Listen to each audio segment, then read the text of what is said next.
آتے ہیں کہ یہ کس کی طرف اشارہ تھا؟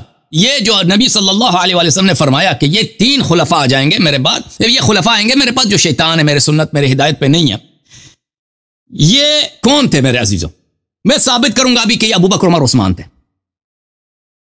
یہ میں ثابت کروں گا یہ ابو بکر، عمر، عثمان تھے. اس راوی کا نقل کرنے والا، اس حدیث کا نقل کرنے والا کون ہے؟ اس کا نقل کرنے والا ہے حذیفہ. کر دو گے نبی کریم صلی اللہ علیہ وسلم نے اپنی امت کو کنفیوز کرنے کے لیے ان کے نام نہیں بتائے، تم ثابت کر دو گے؟ وہ بالکل بتائے ہیں، لیکن تم لوگوں نے نقل نہیں کیا. ہاں بتاؤ نا، تم لوگوں نے نقل نہیں کیا نا. تمہارا تو احادیث فلٹر سے گزر چکا ہے. اور یار تم بتا دو. تم بالکل سن لو بھائی، سن لو، ابھی آ جائے گا. ایک منٹ، میں کتاب کھول دوں آپ کے لیے. جی پلیز. اچھا، اس حدیث کا راوی کون تھا؟ حذیفہ ابن الیمان تھا. حذیفہ ابن الیمان سے رسول اللہ صلی اللہ علیہ وسلم نے فرمایا کہ میرے بعد یہ خلفاء ہوں گے کہ میرے ہدایت پہ نہیں ہے، میرے سنت پہ نہیں ہے، شیطان انسان کے روپ میں میرے بعد آ کے خلیفہ بنے گا. حذیفہ نے کہا کہ اگر میں وہ زمانہ پاؤں تو کیا کروں یا رسول اللہ صلی اللہ علیہ وسلم؟ رسول اللہ صلی اللہ علیہ وسلم نے فرمایا اسی خلیفے کی اطاعت کرو. ٹھیک ہے نا؟ یہ سے مراد یہ واضح ہے، اشارہ کس کی طرف ہے؟ ابو بکر، عمر، عثمان کی طرف ہے. اس کے کئی دلائل ہیں. دلیل نمبر ایک حذیفہ کی وفات کب ہوئی ہے؟ یہ کتاب ہے طبقات الکبریٰ لابن سعد، المجلد السادس، چاپ دار صادر بیروت، صفحہ نمبر 15. حذیفہ ابن الیمان وتوفی بالمدائن سنۃ 36. کتاب کس کی ہے؟ عمر ابن سعد کی کتاب ہے، محمد ابن سعد البصری کی کتاب ہے. طبقات الکبریٰ جماعت عمریہ کی کتاب ہے، بہت مشہور معروف ہے، بخاری سے بھی زیادہ پرانا کتاب ہے، حدیث کی کتاب ہے. حذیفہ ابن الیمان وتوفی بالمدائن سنۃ 36 وقد كان جاء نعي عثمان بها.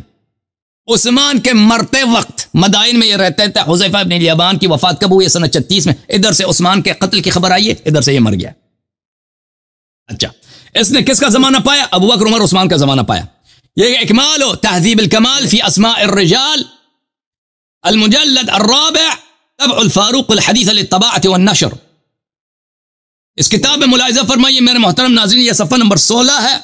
یہ حذیفہ ابن الیمان ہے، اس کا زندگی نامہ ہے کہ یہ اس کی وفات سنہ 35 کو ہوئی ہے. وقیل توفی قبل عثمان. سنہ 35 میں بعض لوگوں نے کہا عثمان سے بھی پہلے مر گیا. یہ ٹھیک ہے نا، عثمان سے بھی پہلے مر گیا.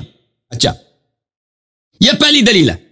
اس کا راوی جس نے روایت کی ہے، جس کو رسول اللہ صلی اللہ علیہ وسلم نے فرمایا کہ میرے بعد خلفاء آئیں گے، شیطان ہوں گے وغیرہ، یہ صرف اس نے ان تین لوگوں کا اس نے خلافت پایا. یہ پہلی بات. دوسری دلیل کہ اس سے مراد ابو بکر، عمر، عثمان ہے، وہ یہ ہے، یہ صحیح سند کے ساتھ مروی ہے. مسند احمد بن حنبل میں، چاپ مؤسسۃ الرسالہ، جز نمبر 38، کتاب چھپی ہے سنہ 2001 میں. یہ صفحہ نمبر 334 ہے، حدیث نمبر ہے 23304. اس حدیث کے ذیل میں محقق جو ایک کٹر وہابی شعیب الارناؤط کا اسناد صحیح علی شرط الشیخین، اس کی سند صحیح ہے کس کی شرط پہ؟ شیخین کی شرط پہ. اچھا، حدیث کیا ہے؟ حذیفہ نے کہا ذکر الدجال عند رسول اللہ صلی اللہ علیہ وسلم. دجال کا ذکر ہوا رسول پاک صلی اللہ علیہ وسلم کے پاس. دجال آپ کو پتہ نا آخری زمانے میں آئے گا، الوہیت کا ادعا کرے گا، لوگوں کو کافر بنائے گا، پتہ ہے نا دجال. اور لوگ ایمان بھی لائیں گے، تصدیق بھی کریں گے بہت سارے لوگ. اچھا، دجال کا ذکر ہوا رسالت پناہ صلی اللہ علیہ وسلم کے پاس. فرمایا لَأَنَا لِفِتْنَةِ بَعْضِكُمْ أَخْوَفُ عِنْدِي مِنْ فِتْنَةِ الدَّجَّالِ. رسول اللہ صلی اللہ علیہ وسلم نے فرمایا بعض آپ میں سے صاحب فتنہ ایسے ہیں کہ ان کا فتنہ دجال کے فتنے سے میرے نزدیک زیادہ خوفناک تر ہیں. سمجھ میں آئی نا؟ آپ میں سے ایسے حضرات ہیں کہ ان کے فتنہ میرے پاس دجال کے فتنے سے بھی زیادہ بھیانک ہے. یہ ایک حدیث. اچھا، تو صحابہ میں ایسے افراد ہیں کہ دجال کے بھی وہ باپ ہیں. اب سن لو ابھی. پھر مسند احمد جلد نمبر 35 میں، چاپ الرسالہ، سنہ 1999 میں چھپی ہے. ہنس لو ابھی، لوگ آپ پہ ہنس رہے ہیں. ابو ذر سے روایت ہے، کنت امشی مع رسول اللہ صلی اللہ علیہ وآلہ وسلم، میں رسول پاک صلی اللہ علیہ وآلہ وسلم کے ساتھ جا رہا تھا. لغیر الدجال اخوفنی علی امتی. فرمایا کہ میں دجال سے زیادہ غیر دجال سے اپنے امت پہ ڈرتا ہوں. پتہ ہے آپ کو، دجال سے زیادہ غیر دجال ایسے افراد ہیں، وہ زیادہ خوفناک ہیں، زیادہ ان کا فتنہ عظیم ہے. قالها ثلاثا، 3 دفعہ انہوں نے دہرایا کہ غیر دجال کا فتنہ دجال سے بھی بڑا ہے. میں نے کہا یا رسول اللہ صلی اللہ علیہ وآلہ وسلم یہ غیر دجال کون ہے جو آپ اپنی امت پہ دجال سے بھی زیادہ ان کے فتنے کو بڑا سمجھتے ہیں, زیادہ بیانات سمجھتے ہیں؟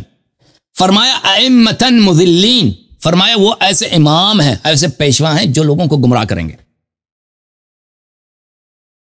اسناد صحیح, حاشیہ نمبر 1, سند صحیح ہے بھائی.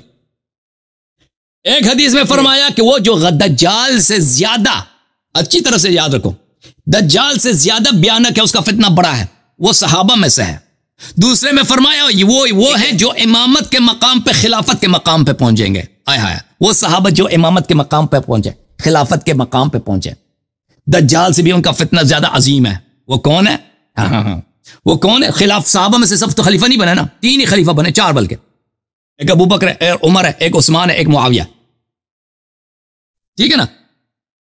اب پتہ چلا نا کہ جن کی طرف ہے حذیفہ والی حدیث جو ہے, حذیفہ والی حدیث کہ شیطان آ کے امام بنے گا مسلمانوں کا, وہ کس کی طرف اشارہ تھا؟ میری ایک بات کا جواب دیں گے آپ؟ جی مجھے یہ بتائیں, جو کتابیں آپ نے کھولی ہیں, اگر انہی کتابوں میں کسی حدیث میں انہی صحابہ کی فضیلت بیان کی گئی ہوگی تو کیا آپ اس کو بھی مانیں گے؟ آپ پھر انہی راویوں کو کہتے ہیں کہ یہ راوی بھی ٹھیک نہیں ہے. یہ حدیثیں آپ نے نکالی ہیں, لیکن انہی راویوں کی جو فضیلت والی حدیث ہوں گی آپ کہیں گے کہ یہ ٹھیک نہیں ہے. وہ سن لو, اس کی وجہ کیا ہے؟ کیونکہ اس کی وجہ یہ ہے کہ آپ کا ایک امام گزرا ہے, اس کا نام ہے معاویہ صاحب. معاویہ صاحب کی تاریخ میں آپ کے اپنی کتابوں سے دکھا دیتا ہوں. یہ کتاب ہے شرح نہج البلاغہ لابن ابی الحدید المعتزلی. یہ بہت بڑا مؤرخ ہے آپ لوگوں کا, شرح نہج البلاغہ لابن ابی الحدید المعتزلی, جلد نمبر 11, عیسیٰ البابی الحلبی نے مصر میں اس کو چھپا, سن 1965 میں چھپی ہے یہ کتاب. اچھا, یہاں پر صفحہ نمبر 44 میں وہ روایت کرتے ہیں, وقد روى ابو الحسن علی ابن محمد ابن ابی السیف فی المدائنی صاحب کتاب الاحداث.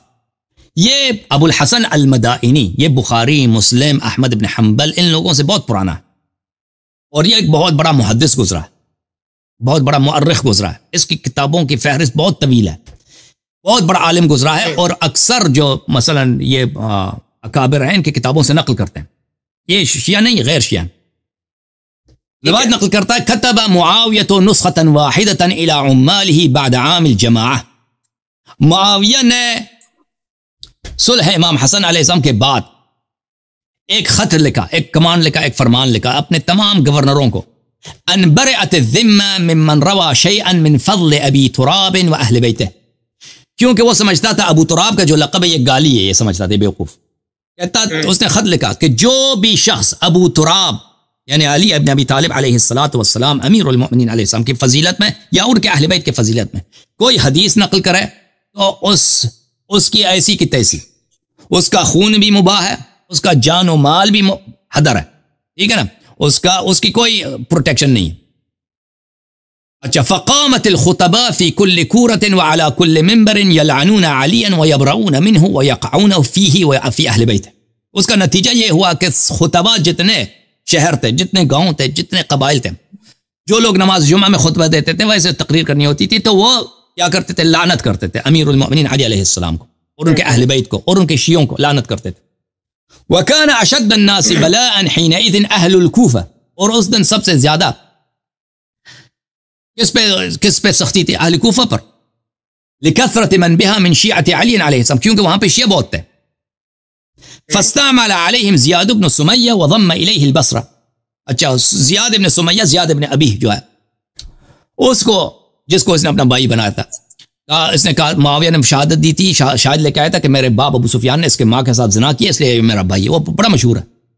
اس کے باوجود مجھے تو پتہ نہیں ہے کون سی تاریخ ہے ان لوگوں کی. معاویہ کو پھر بھی حضرت معاویہ کہتے ہیں, جس نے ایک شخص کو اپنا بھائی رسول پاک صلی اللہ علیہ وسلم کی سنت کے خلاف, شریعت کے خلاف, بلے الولد للفراش وللآخر الحجر, اس نے اور وہ بھی زیادہ بھی مان گیا کہ بھائی چپ کرو, ان چیزوں چپ کریں آپ بدتمیزی تم بدتمیزی کر رہے ہو. ہم آپ کے اوکے بھائی.